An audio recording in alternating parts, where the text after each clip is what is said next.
deliver papunta sa bahay nila Pangulong Bongbong Marcos at Speaker Martin Romualdez mag-insert o magpasok ng 100 billion worth of projects sa BICAM. Sana po ay hindi nila ako mapatay bago ko mailabas ang lahat. Ginawa ko lang ang utos sa akin, pero ngayon, handa na akong harapin ang lahat. Ginagamit ng administrasyon ang buong resources ng bansa para tumahimik ako. That he will shoot me if I will talk. Gagamitin ako bilang panakipbutas sa kanilang kampanya laban sa korupsyon. Hindi na ako mananahimik, ilalabas ko ang lahat ng katotohanan. May resibo, may ebidensya, at may pangalan. Again, I informed the Speaker and asked clearance about the instructions ng Pangulo. At ang sabi niya, wala tayong magagawa.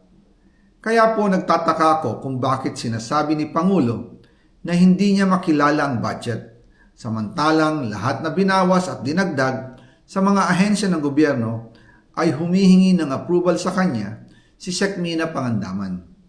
Bago namin ginawa o tinapos ni Senator Chis Escudero during the BICAM. Sinabi pa ni Sec. Mina, everything is cleared with the President. Basta importante, pasok ang pondo na request ng Pangulo. The following day, sinabi ni Sec. Mina, approve na si Presidente BBM sa lahat na binawasan na ahensya.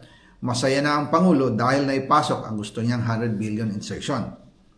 Wala pong perang napunta sa akin.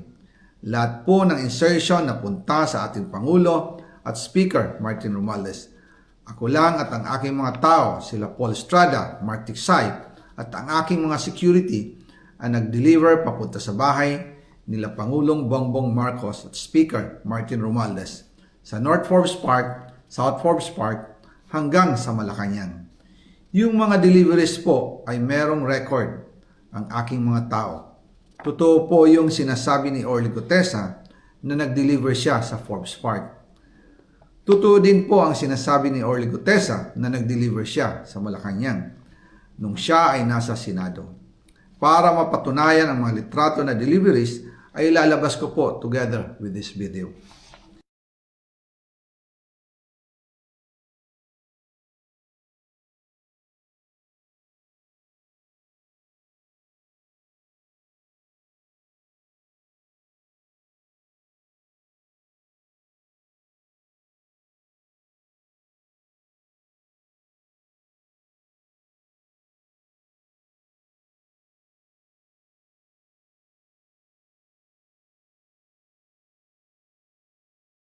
After po ng approval ng budget sa General Appropriations Act of 2025, nagtanong po ako sa DPWH kung magkano ang kailangan na ibigay sa Office of the President o ang SOP na bigayan. Ang sinagot sa akin ay 25%. Ang ibig sabihin nito, 25% ng 100 billion ang SOP na kailangan ibigay kay BBM mismo. In total, 25 billion ang napunta kay Pangulong Bongbong Marcos. Kaya ngayon ay hinahamon ko si Ombudsman Remulla kung seryoso talaga siya sa mga sinasabi niya sa kanyang press release na idadamay niya pati si Martin Romualdez kung magbibigay ako ng ebidensya. Patunayan niya ngayon ang pronouncement niya. Imbestigahan niya ang fraternity Brad at ang kanyang kaibigan na si Speaker Martin Romualdez kung talagang tutupad siya sa tungkulin niya. Imbestigahan din niya si President Bongbong Marcos. Sabi nga ni BBM nung SONA, let's do it right at mahiya naman kayo, hindi po ba? Nananawagan din po ako sa Senado